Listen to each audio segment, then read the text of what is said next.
Hello bookworms, it's Jade from Bedtime Bookworm and welcome back to my channel. Today I'm here to talk to you about the worst books that I read in 2019.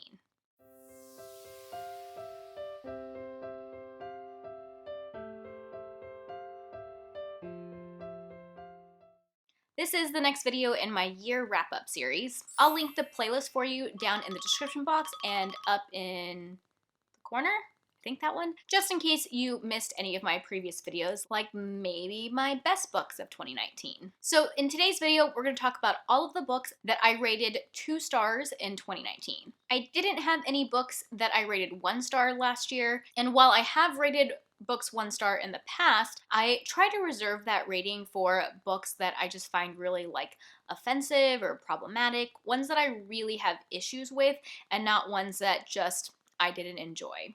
If you don't know, I rate books purely on enjoyment. I've been meaning to make a how I rate books video for over a year now. It's definitely happening in 2020. I'm making a commitment. I will make that video. But I've mentioned how I rate things in passing in other videos. And of course, standard disclaimer about not being offended if one of your favorite books is on this list. It just means that it didn't work for me. I'm not making a judgment on whether it's a quality book or not. I'm just making a judgment on whether or not I enjoyed it. And I definitely have a few unpopular opinions on this list. Okay, I have a total of 9 books. 3 of them are ones that I DNF'd, which means they were books that I didn't finish. I do rate my DNFs, usually 2 stars, so if you have a problem with that, you might not want to watch this video. I will link any wrap-ups or reviews down in the description box where I talk about these books, so if you are looking for more information or more of my thoughts on them, you can go check those videos out. I'm going to start with the 3 books that I DNF'd and then move on to the ones that I read in their entirety, but other than that, these aren't really in any sort of order. Actually, they're roughly in the order that I read them because that's how I always do my lists. So the first book that I DNF'd last year was Crimson Bound by Rosamund Hodge. The copy that I had was actually an advanced reader copy that I won in a giveaway a couple of years ago, and I was finally getting around to reading it. This is a YA Little Red Riding Hood retelling, and that's why I was really interested in it, because I have yet to read a Little Red Riding Hood retelling, much less one that I've enjoyed, and I was hopeful that this might be my first. Unfortunately, I read about 30% of the book. I actually read 30% of it 2 times because the first time I got to the 30% mark, I realized I really didn't understand what was going on, and so I thought that maybe I just hadn't been paying good enough attention and that I should start over and maybe it'll make more sense the second time. And while it did make a little more sense the second time, I still just was really not clicking with it. I didn't really connect with the characters. I didn't love the writing. I felt like a lot of the action sequences were happening off page, and then we would see from the point of view of the main character after things had already happened, which I thought was really strange. But yeah, the pacing was off. I was confused. I wasn't having a good time. So after reading 30% of that book 2 times, I decided, you know what? This one's not for me, and I DNF'd it, and I gave it 2 stars. The next book that I DNF'd was Something Borrowed, Something Blood-Soaked by Krista Carmen. This is a short story collection full of adult horror short stories. I picked this up as part of a read-along for a bunch of horror books over the summer, and I read more than half of this book. I read 66%.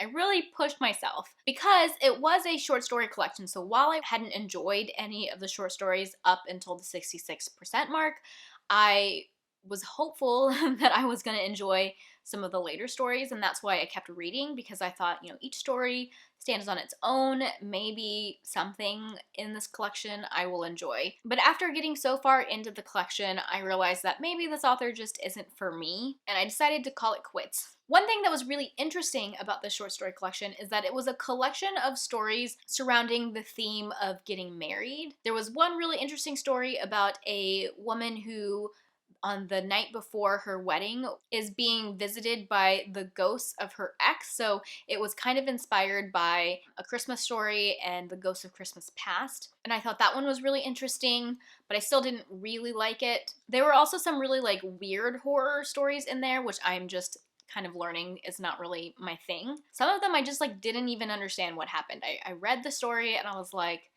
what does that even mean?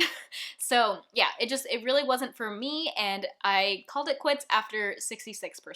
The next book, and the last book that I DNF'd during the year of 2020, during the next book is the last book that I DNF'd last year, and that was The Secret Scripture by Sebastian Barry. This is an adult historical fiction novel, and it's set in Ireland. I picked this up as part of my work book club, and a lot of times for work book club, I end up reading things that weren't really on my radar at all. A lot of times I enjoy them, or at least I find them interesting, and this one I couldn't get through it. It's told from two different perspectives. One is an older woman who is in a mental hospital in Ireland, and she's kind of talking about her past and how she got to be in the mental hospital. And the other point of view is her doctor, and he's trying to figure out how she got to the mental hospital, because like the records from that long ago were not great. And it's told through like journal entries and stuff, but honestly it was really slow. I couldn't see where the plot was going. I read about 34% of this book before I decided to give up. It is only like 300 pages, so I still read like over 100 pages of this book before deciding to give up on it. Okay, moving on to books that I read fully but still gave 2 stars. I have 6 of these, and honestly most of these happened in the second half of the year. I didn't talk about this in my stats video. I meant to, but I didn't write it down, and then of course I forgot when I was filming.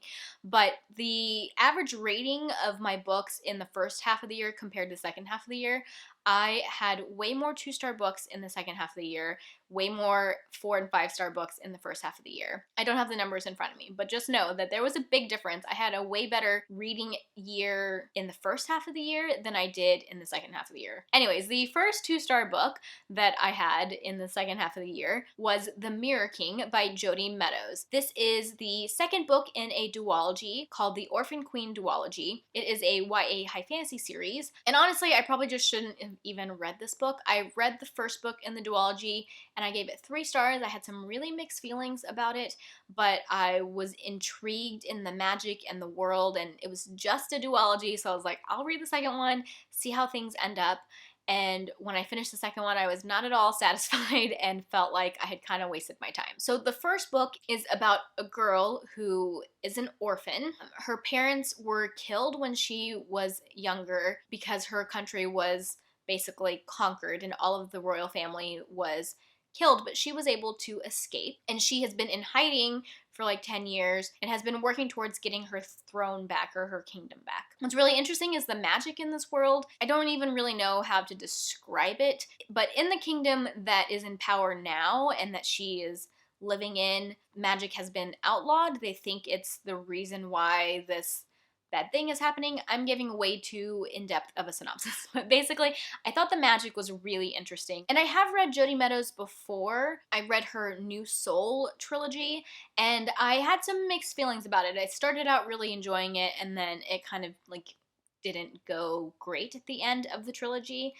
But basically I feel like in both that series and this series, I like her ideas and I like her world building, but I don't always like the execution of things. One thing that I really didn't like about this duology, especially in the second book, were some of the relationships and like the things that the main character did, like the way that she acted with her friends. I just didn't find a lot of it to be very believable and like didn't really make sense to me. So really just like I didn't connect with the main character. The love interest in this duology I actually really liked, and that was one of the reasons why I picked up the second book, was because I wanted to see what was going to happen with the main character and the love interest. Like, were they going to get together? Because it was one of those things where they like wanted to be together but they like couldn't for reasons, which is one of my favorite tropes. But yeah, I just found the ending and what happened in the romance and all of that just to be really unsatisfactory, and I have talked way too long about this book now. Okay, the next book that I gave 2 stars last year is an unpopular opinion. That is Capn at the End of the World by Paul Tremblay. This is an adult horror book, and I had read a Paul Tremblay before, which I also didn't love as much as a lot of people seem to, but I still gave that one 3 stars. My main issue with this book was probably the ending. The ending is what brought it down to a 2-star rating for me. I really did not find the ending satisfactory. If you don't know Paul Tremblay, his thing that he does and is known for, which I didn't know before I picked up this book, is he's known for doing like open endings. And I am not a fan of open endings. I have kind of known that, but I definitely like reaffirmed that this year because there were multiple books that I read and disliked and are on this list that had open endings. And I just didn't know that that was like his thing. The book of his that I had read previously that I had given 3 stars apparently has an open ending, but when I read it, I didn't interpret it that way. I definitely thought the author was like steering you in one direction, but apparently it was supposed to be open to interpretation. So that was the main reason I dropped this to a 2-star, but it was already starting at a 3-star before the end of the book because I really didn't connect with the characters, and the book is meant to be like really tense, and I didn't feel the tenseness personally. And I think that has a lot to do with the fact that I didn't really connect with the characters. I think that if I had connected with the characters and I was very concerned for their well-being, then I would have felt the tension in the book, but I really didn't. And yeah, I found the ending really unsatisfactory, and I was really bummed to give this book 2 stars because it was one of my anticipated releases. People were talking about it, people were loving it, and people do love it, and I thought I was gonna love it too, and I was like so excited. Okay, next on my list is another unpopular opinion. I have Wilder Girls by Rory Power. This is a YA sci-fi horror dystopian sort of thing. This was one of the buzziest books this year, and a lot of people really love it. So like I said, I have kind of an unpopular opinion, but I do think it's a very polarizing book, partially because of the ending, because again, it's a bit of an open to interpretation sort of ending, and that's just not my jam. I finished this book and I was like, wait, that was the ending? I was very confused. I did read an advanced reader copy of the book, but I also listened to it on audiobook as I was reading. I switched back and forth between the two. So this is a story about some girls that are quarantined on an island. They were there for school. There was like a boarding school that they attended, and there was an outbreak of some disease on this island, and now the US Navy has quarantined them. Some really grotesque things have happened to many of the surviving women and girls that are on the island. Like one of the main characters has like something growing behind her eye and like an extra eyelid. One of them has like a hand that's turned into like a silver, I don't know, like a spear or something, like her hand's messed up.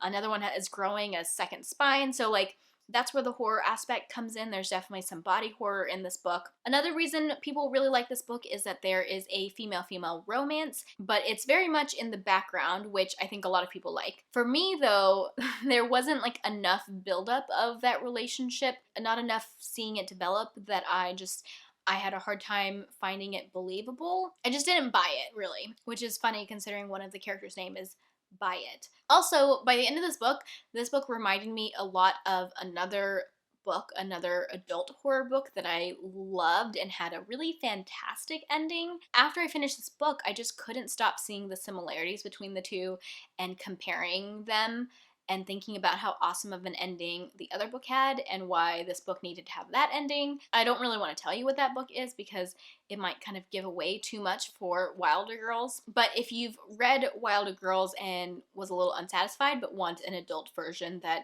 might have an ending that's better, then direct message me on Instagram or Twitter and I'll tell you what that adult horror book is. Oh, and I almost forgot, but this book also has a very kind of, I don't want to say strange, but like kind of like an edgy writing style. It's like short and choppy sentences. And I don't know, the writing's just different, unique, artsy, whatever. I didn't really like the writing style. I do have a standalone review for this book, which will be linked for you in the description box if you want to check it out. The next book that I gave 2 stars in 2019 was The 7.5 Deaths of Evelyn Hardcastle by Stuart Turton, which again is another unpopular opinion. A lot of people really like this book, and I see why a lot of people like this one. So this is a really hard book to talk about. It is adult historical mystery with a dash of sci-fi, which sounds like it should be really up my alley. I did enjoy parts of this book. My favorite part was the premise. I think that the premise is super cool, especially some of the things that you find out at the end of the book that I kind of wish had been incorporated into the story earlier. If you haven't heard about this book before, it's set in what feels like a 1920s time period, and it's set over the course of a day in this old like mansion-y house where the people who live there are throwing a big party. So there's a bunch of guests staying at the house. During this party that happens, there is a woman named Evelyn Hardcastle who dies. The main character is someone who is waking up in the bodies of different guests for this party, and he's trying to figure out who killed Evelyn Hardcastle. So it's got a bit of a like Groundhog Day thing going on because the main character is having to relive the day over and over, and he's seeing the events that happen from different perspectives because he's in different bodies and trying to like put the clues together to figure out who killed Evelyn. All of that sounds really fascinating, and I did enjoy parts of this book. Like I said, I thought the premise was fantastic. I just didn't love the execution, and it was mostly the stuff that happened in like the last quarter of the book that really turned me off. I feel like the author was trying a little too hard to pull twists. It was like at the end there was like a twist after twist after twist after twist, and some of it I found kind of unbelievable. And at the end of the book, I just was left feeling really unsatisfied, not only with the multiple twist on twists, but also some of the answers we get about why the main character is reliving this day over and over. There were some really interesting things revealed about that, and I feel like the author was trying to explore some really interesting ideas, but because it was presented as a plot twist reveal at the end, I just found it really unsatisfactory. I wanted to know more about some things, and I wish that they had been touched on earlier in the book and expanded upon.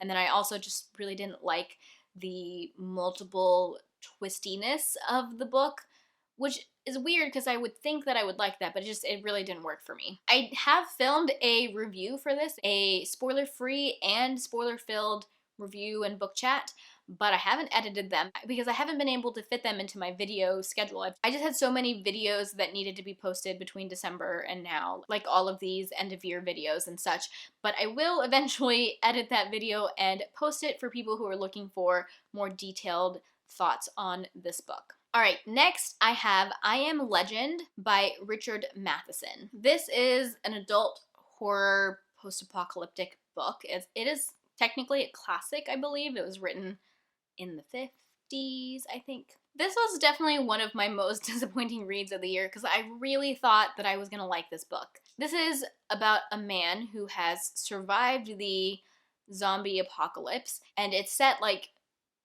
I don't know, 10 years after the apocalypse has happened. He's the only human remaining alive, and you kind of follow him going through his day-to-day and just like surviving. I am a really big fan of the movie with Will Smith, which I knew before picking up the book that they had taken a lot of liberties in the movie and that it was very different. But not only did they change like some of the plot things, but they also, I don't know, to me, it felt like they changed kind of the meaning behind the book, or like the message behind the book, and I much preferred the message behind the movie than what I got in the book. One thing that's really cool, and one of the reasons why I was really excited about reading this book, is that the zombies are kind of unique. They're kind of vampire zombies. In fact, in the book, they were more vampire than zombies, I felt like. In the movie, I felt like they were definitely leaning more on the zombie side of things rather than the vampires. But either way, I think that a creature that is a combination of a vampire and a zombie, I just think that is so cool, and I would definitely read more books about supernatural beings like that. This book is really short. It's like a novella, but I just felt like it didn't have a lot of substance. I don't feel like I got to know the main character that well. Like, I didn't really connect with him. We got little snippets of his past, but I kind of wish we had more of that. And then the ending, I really didn't like the ending. 2019 was really the year of reading a lot of books with endings that I didn't like. And I don't know if it's like I'm getting more picky about my endings or what, but I read a lot of books last year that I didn't like the endings of. I even made a video about that, and I will link it for you if you missed it. The ending in this book was just kind of like depressing, and it made me, I don't know, regret having read the book. It left me feeling very heavy and sad and not in a good way. All right, moving on to my last book. The last book that I rated 2 stars last year was Hexed by Thomas Old Huvelt. This is an adult horror book. It's actually a work of translated fiction. It was originally written in Dutch, but the English version has a different ending. This is another book that has a really interesting premise, and I just didn't love the execution of it. So it's set in this little town on the East Coast, and this town is haunted by a witch that they killed a long time ago, but her ghost haunts the town and she randomly shows up in places all over the town. So one thing that's cool, not in addition to that premise, is that there's a lot of technology involved in this book. One of the main characters actually had a YouTube channel, which was kind of cool, and they also had an app that they had created to keep track of where the witch was. So if she shows up in your living room, you log into the app and you say, okay, she's here, and then people know where she is and where to expect her. And then there's also people who work for the city whose job is to prevent outsiders from seeing this witch. So they're always tracking where she is. There's cameras everywhere. If she shows up in a public space where someone from out of town might show up, they have to go and like cover her up or hide her, or they're like closing down roads so that people won't go that way. Things like that. Oh, and then also, I forgot, another big part of the curse is that once you move to this town, you can't leave because you're like forever haunted by this witch. And when people try to leave the town, they start having suicidal thoughts. And if they're away from the town for too long, they will commit suicide because of the witch. I'm telling you way too much about the story, but that's like the basic synopsis, which again, just a lot of it sounds really interesting. But this was not my cup of tea. I was feeling pretty mediocre about it the whole time, and then the ending, things went really weird and really crazy, and I just ended up not enjoying the way that it ended, and by the time I finished it, I kind of wish that I hadn't read it. Alright guys, there you have it. Those are 9 books that I rated 2 stars in 2019. Those were my worst books of the year. If you like this video, be sure to give it a thumbs up and subscribe to my channel for more bookish content. That is all I have for now. Thank you so much for watching, and until next time, bookworms, keep reading. Bye.